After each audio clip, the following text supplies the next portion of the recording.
Bien, hermanos, vamos a iniciar con la predicación de esta tarde. Y para eso vamos a continuar en donde nos quedamos ahí la vez pasada. Hemos estado estudiando la carta de Hebreos y hemos venido exponiéndola durante ya varios meses. Y quiero que me acompañen, por favor, al capítulo 10 de Hebreos, a esta pequeña serie dentro del libro de Hebreos, a esta sección. Le hemos titulado ¿Cómo viviremos? Y esta es la parte número 2. Y vamos a leer lo que es la unidad de pensamiento, que empieza desde el versículo 19 hasta el versículo 25. Esa lectura la voy a hacer yo a su favor, pero el día de hoy solamente nos vamos a detener en un solo versículo, que es el versículo 22, que es en donde todo el sermón, la predicación, va a estar meditando. Entonces, desde el versículo 19, la palabra de Dios dice así: Así que, hermanos, teniendo libertad para entrar en el lugar santísimo por la sangre de Jesucristo, por el camino nuevo y vivo que Él nos abrió a través del velo, esto es, de su carne, y teniendo un gran sacerdote sobre la casa de Dios, acerquémonos con corazón sincero, en plena certidumbre de fe, purificados los corazones de mala conciencia y lavados los cuerpos con agua pura. Mantengámonos firme, sin fluctuar, la profesión de nuestra esperanza, porque fiel es el que prometió. Y considerémonos unos a otros para estimularnos al amor y a las buenas obras, no dejando de congregarnos, como algunos tienen por costumbre, sino exhortándonos, y tanto más cuando veis que aquel día se acerca. Vamos a orar. Bendito Dios y Padre Celestial, gracias Dios te damos por la oportunidad que nos das de estar aquí esta mañana. Y rogamos, pues, que tu Espíritu esté en medio de nosotros, a fin, Señor, de que toda somnolencia o distracción se aparte de nosotros, del medio de nosotros, a fin, Señor, de que nuestra mente, nuestro corazón, nuestros oídos, nuestra razón, Señor, y mente, estén bien dispuestas, Señor, y abiertas, a fin de que podamos escuchar lo que tú tienes para nosotros esta mañana. Rogamos que también el nombre de Cristo sea exaltado y sea glorificado, porque solamente en Él hay salvación. Esto oramos a ti, por Cristo Jesús, y para la gloria tuya. Amén. Bien, hermanos, la semana pasada estuvimos meditando acerca del dolor. Dirigí la predicación justamente a que habláramos de ese tema.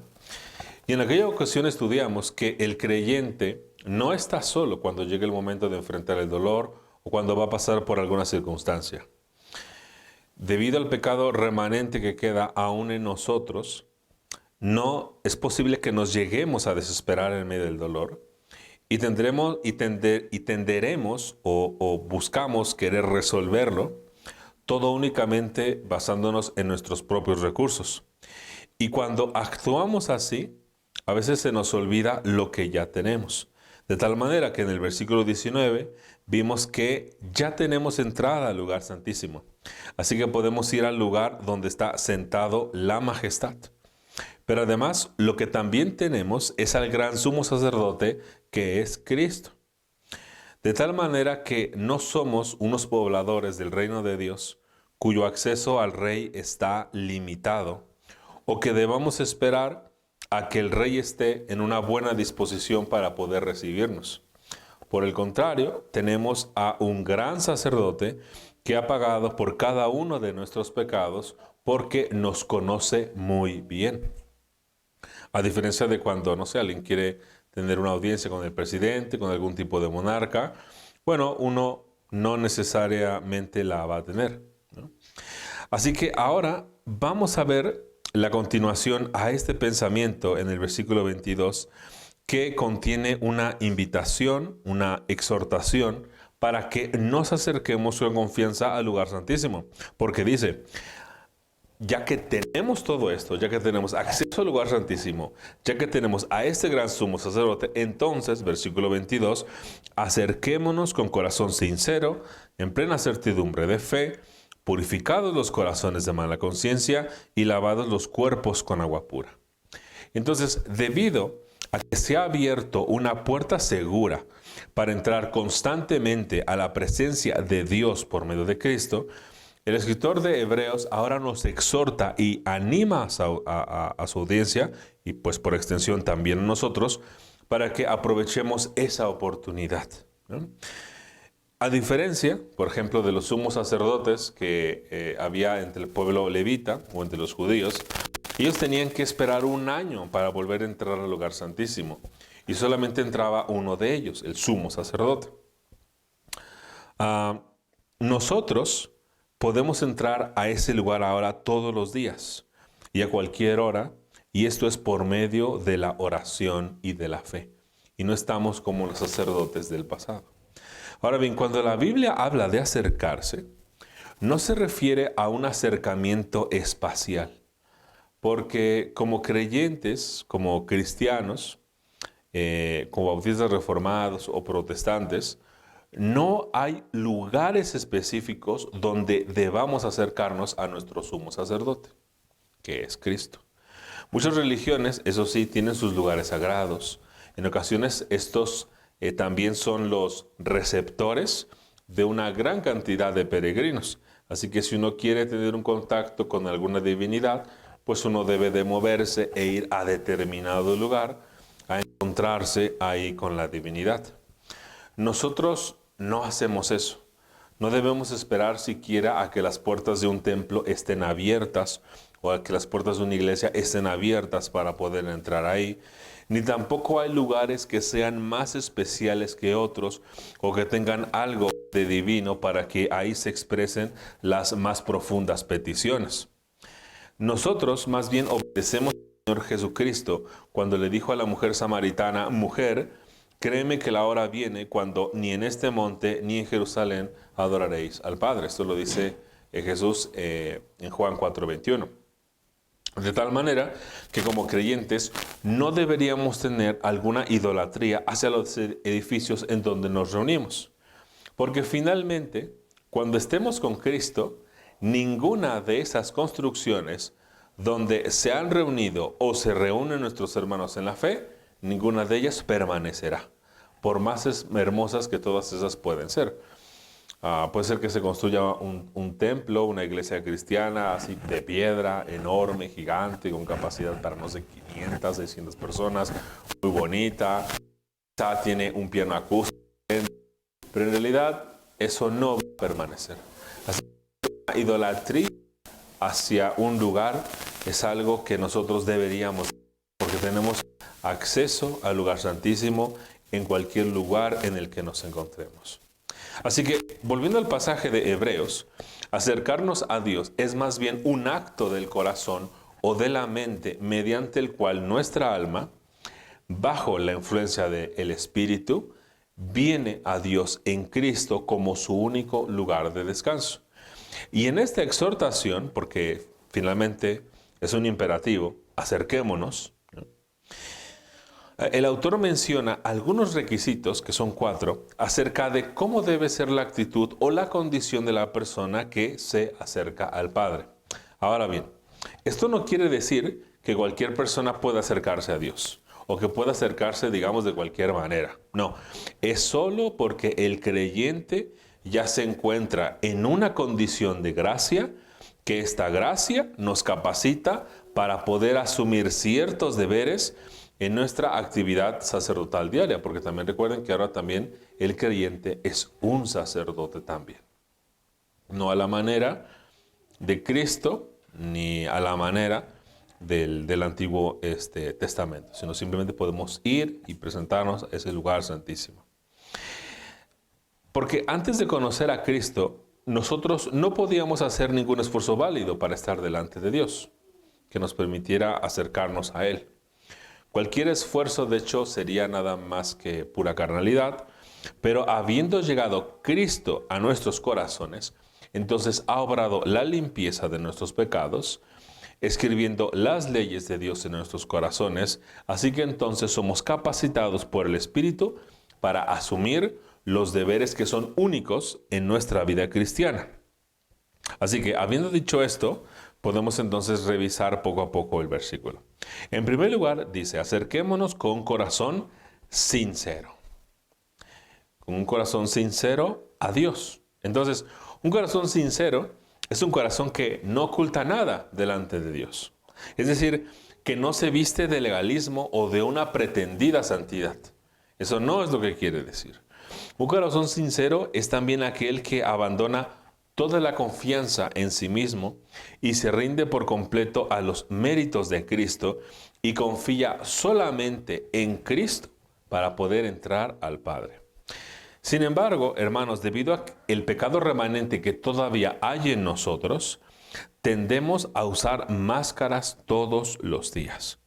Y lo terrible de usar estas máscaras que a veces nos ponemos es que generalmente bueno, no generalmente, pero siempre una máscara nos ata o nos esclaviza a una postura, a una manera de hablar, de ser o de reaccionar a las circunstancias. Porque eventualmente usar máscaras nos quita la libertad que Cristo ganó por nosotros. En ocasiones son otras personas las que a veces nos dan una máscara. Si alguien comienza, por ejemplo, a pensar que soy una persona inteligente, bueno, pues entonces nos veremos seleccionando nuestras palabras como muy cuidadosamente para tratar de mantener esa imagen.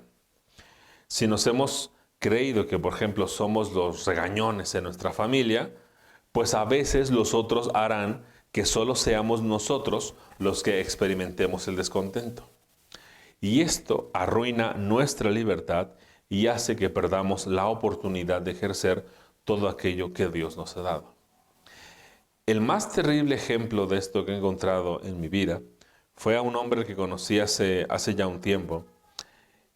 Y aunque él se decía cristiano, a él no le gustaba que oraran por él. Porque él asumía que cuando tú oras por algo, es porque ese algo está mal o hay algo malo en él. Entonces, si tú llegabas con esta persona y le decías, hermano, estoy llorando por usted, él lo veía como una ofensa. Como si hubiera algo malo en él. Dice, ¿por qué estás orando por mí? Pues, ¿yo qué he hecho? ¿No? Eso es terrible porque no nos da la oportunidad de ver quiénes somos. Cuando yo pretendo que tengo algún tipo de santidad, que tengo algún tipo de manera de comportarme, pienso que soy así todo el tiempo y me limita o hace que sea imposible para mí ver cuáles son mis problemas o cuál es el pecado que en mí es recurrente.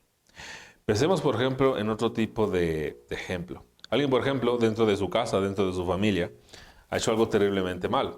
Y ustedes saben que fue así. Todos saben que ha sido así. Incluso la persona que ha hecho ello, que ha incomodado a todos, sabe que es culpable. Pero si en nosotros, por ejemplo, solamente está la máscara del regañón, podemos sentirnos obligados a responder con aspereza y con frialdad. Y si seguimos ese juego, este tipo de actitudes limita nuestras posibilidades para ser misericordiosos y para dar gracia cuando nadie más da gracia en este mundo.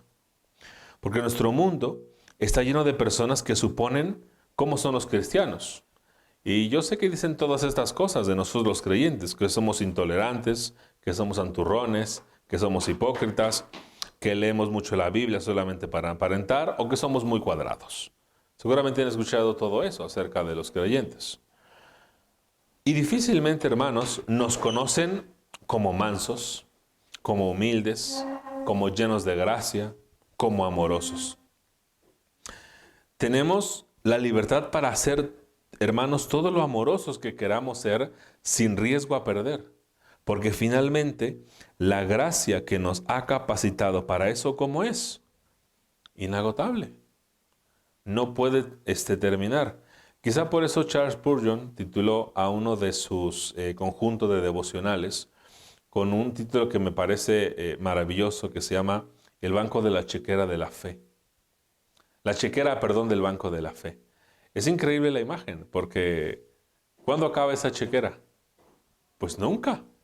O sea, el banco de la fe, el banco de la gracia es inmenso. O sea, nunca termina. Así que cuando nosotros como creyentes nos colocamos una máscara, limitamos todas las posibilidades de hacer aquello que nuestro mundo no ofrece. En una ocasión, mientras yo estaba en la secundaria, tuvimos como estudiante de intercambio a una joven que venía del norte del país. Y me acuerdo que ella hablaba muy mal de los cristianos. Muy mal. De hecho, nadie sacó el tema y ella sacaba el tema así, de manera inmediata. O sea, nadie estaba hablando de eso y siempre traía un ejemplo para hablar en contra de los cristianos, ¿no? Y es que ella tenía un compañero en su salón de clases del lugar donde ella venía, que era cristiano, y que parece ser que siempre les estaba diciendo todo lo malo que ellos hacían. Entonces, sin duda que debemos de advertir al mundo de sus errores. Pero cuando a veces nos colocamos una imagen como de santurrones, el mundo desconoce la gracia, la misericordia, de la cual también el creyente ha recibido para poder ir delante de Dios. Entonces, muchas veces nos conocen así. Y el problema de esto, cuando nos colocamos a nosotros una máscara de santurrones o de hipócritas, es que dejamos de ver el pecado que hay dentro de nosotros. Y entonces ya no lo vemos, ¿no? Entonces, hermanos, este corazón sincero es algo que ya nos ha sido dado por Dios. Así que no conviene cubrirlo de otras cosas que no necesita. A través de la regeneración, Dios nos ha dado este corazón. Así que no hay una razón para adornarlo con otras pretensiones. Nuestro deber es ejercitar ese corazón para que se ponga del lado de Dios y en contra del pecado. Todos los días pecamos y nuestro corazón está cargado con esas maldades. Algunos pecados no son conocidos, otros no son ocultos. Y aún en lo que hemos cometido, si cometemos el error de colocarnos nuestras máscaras, nuestros corazones van a querer ser engañosos, como justamente enseña la palabra de Dios. Pero nosotros no tenemos esa necesidad, sino de presentarnos sinceramente delante de Dios para que escudriñe nuestros corazones y examine nuestros íntimos pensamientos. Temo que muchos creyentes que no oran o que dejan de orar, se debe a porque temen quitarse esas máscaras. Finalmente, ellos saben que nuestro Dios es omnisciente, pero el que rechaza presentarse delante de aquel para quien nuestro corazón y mente están desnudas, es porque quiere preservar esas máscaras que no le van y que no le caben a nuestros corazones. Yo recuerdo en algún momento, durante la juventud, haber sido completamente así. Uno de los grandes problemas de a veces de participar activamente en una iglesia es que inmediatamente te da la presunción de que eres muy santo y incluso más santo que los demás. Y muchas veces, ¿quiénes son los que participan más activamente en una iglesia? Generalmente son los jóvenes. Si usted visita buena parte de las iglesias, generalmente los jóvenes andan haciendo muchas cosas. A veces, por ejemplo, para convivios en la iglesia suelen ser meseros. Suelen dirigir la alabanza en algunas congregaciones. Se les invita a que estén como maestros de niños, por ejemplo. Y de esa manera, poco a poco, un joven puede empezar a tener una conciencia de que es algo que en realidad no es. De tal manera que hay un punto en el que ama cómo la gente lo está considerando y deja de ver su propio pecado. Esto es sumamente difícil y es muy terrible cuando a veces esos jóvenes se dan cuenta de quiénes son. Y a veces, muchas veces lo que produce es que esas personas terminan por dejar la iglesia. Porque tampoco no pueden vivir en una mentira todos los días. Entonces debemos de acercarnos con un corazón sincero.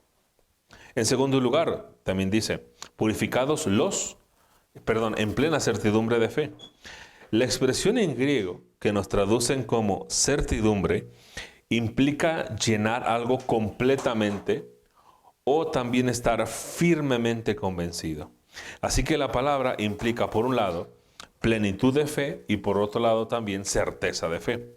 Ahora, la fe de la que está hablando aquí el escritor bíblico no es la fe mediante la cual somos salvos, a la cual le llamamos fe salvadora o la fe salvífica, sino que es la firme creencia en la realidad y eficacia del sacrificio de Cristo, o como señala John Owen, aquí la fe es, y lo voy a citar, dice, es solamente la plena satisfacción de nuestra alma y de nuestra conciencia en la realidad y eficacia del sacerdocio de Cristo para darnos aceptación para con Dios en oposición a todos los demás métodos y medios. Entonces, lo contrario a la fe, ¿qué es? La duda. Y es posible que esta última es lo que hace que el creyente no se esté acercando a Dios. Porque puede ser que uno sepa que es salvo, que no haya la menor duda de que siempre estaremos con Cristo, pero que terminemos suponiendo que la vida de todos los días es otra cosa. Y que es en donde yo participo. Como Dios hizo lo suyo, pero finalmente yo soy en el campo de juego, así que depende de mí ganar el partido. Muchas veces así como creyentes terminamos pensando. A veces incluso pensamos de Cristo como cualquiera de los otros reyes. Porque antiguamente los reyes salían con sus ejércitos a la batalla, incluso si no participaban activamente en la lucha, estaban dirigiendo al menos todas las operaciones desde su cuartel. Y muchas veces pensamos que Cristo se encargó de librar la más grande batalla, pero que no se rebajará a escuchar otras peticiones. Pero hermanos, esto no es así. Porque como lo hemos dicho antes, jamás vamos a ser impertinentes a Dios.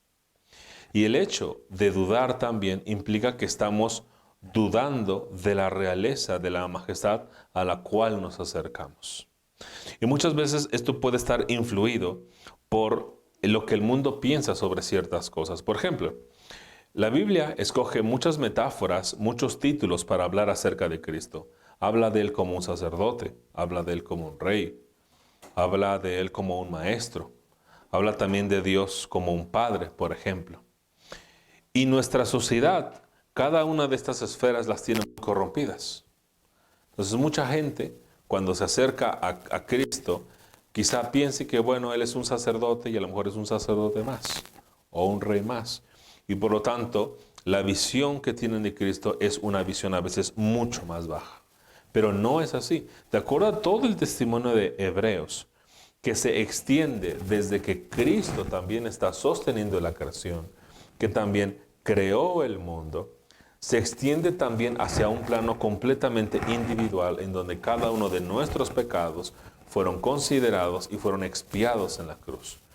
Así que por lo tanto Cristo no es un monarca que esté separado de lo que sucede, digamos, en el pueblo, de lo que sucede ahí en cualquier lugar. No, es un rey que sabe completamente todo lo que pasa sus súbditos, su pueblo, que somos nosotros. La tercera condición para acercarse a Dios, dice el versículo, es purificados los corazones de mala conciencia. Ahora, el autor de Hebreos ya nos enseñó que nuestras conciencias han sido purificadas por la aplicación de la sangre de Cristo en nosotros. Así que, teniendo nuestras conciencias limpias, hay libertad para orar y acercarnos al Padre en adoración. Muchas veces, hermanos, se enseña a las personas que deben limpiar primero sus conciencias antes de ir a Dios. Pero eso es algo que no podemos hacer. De hecho, como vimos en Hebreos 9, del 11 al 14, que leímos durante el culto, donde habíamos dicho, bueno, es el versículo 13,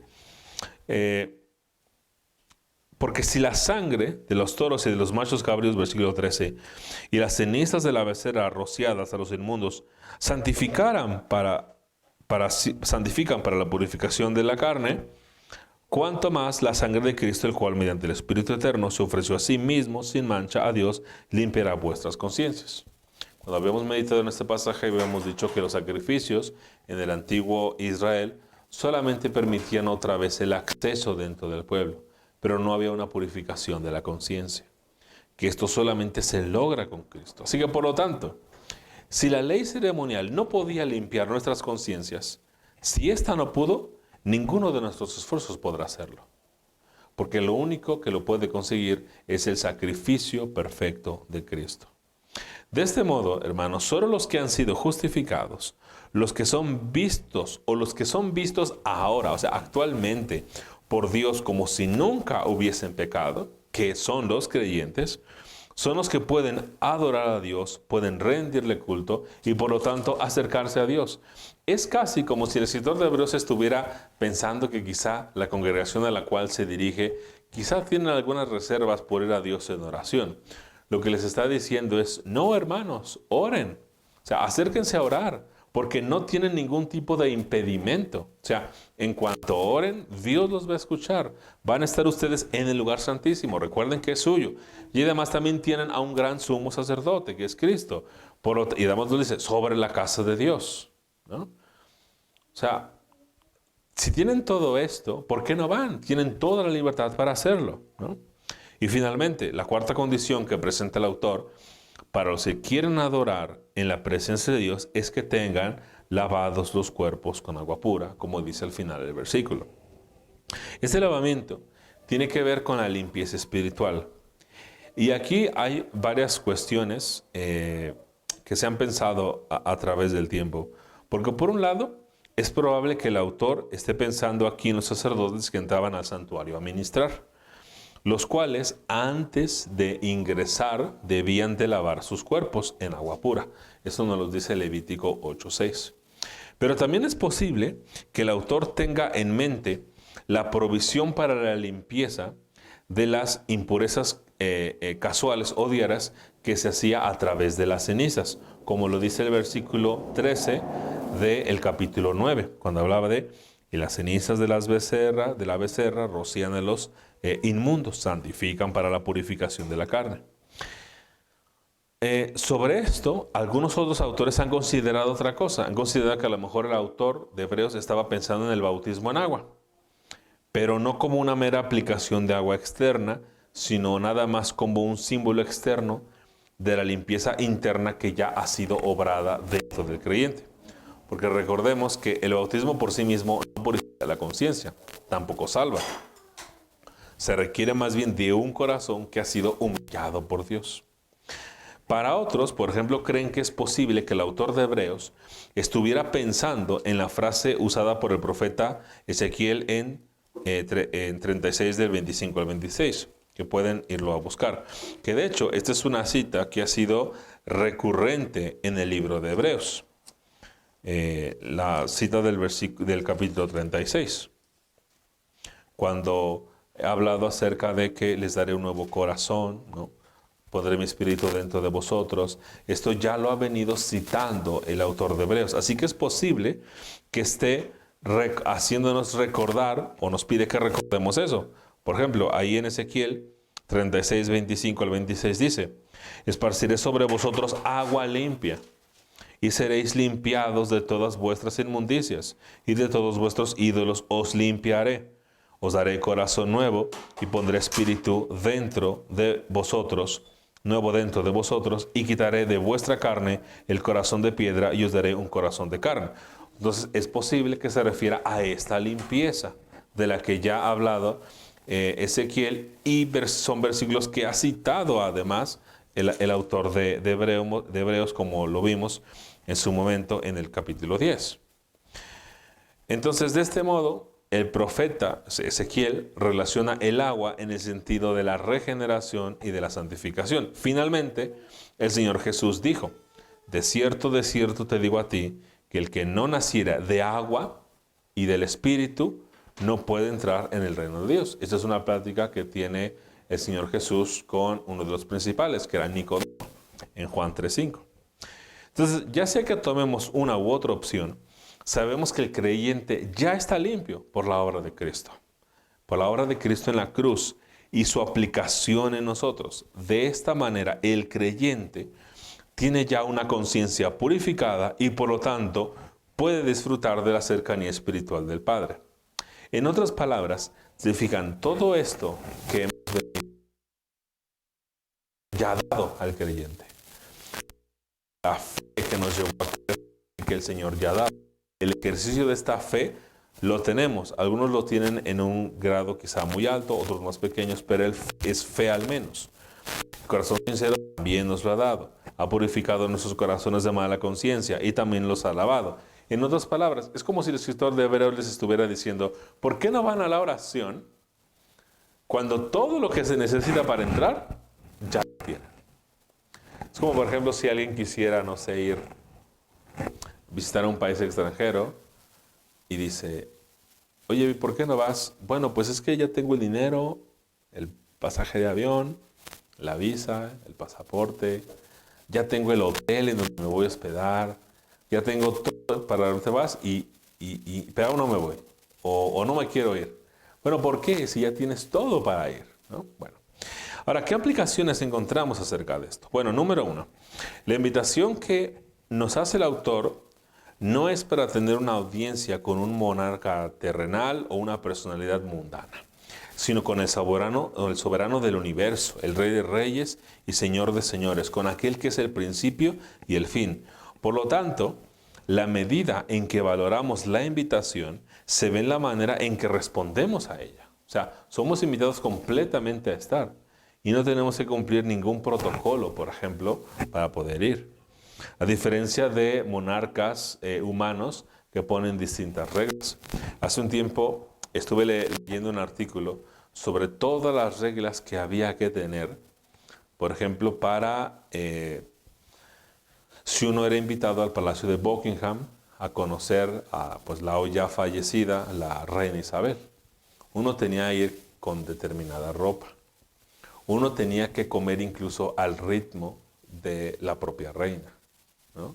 No tenía que comer ni muy apresuradamente, pero tampoco muy lento, ¿no? O sea, hay toda una serie de normas. Cuando la reina para de comer, todos deben de parar de comer, ¿no? O sea, una serie de reglas, pero que uno dice, bueno, pero incluso para hasta parecen un poco absurdas.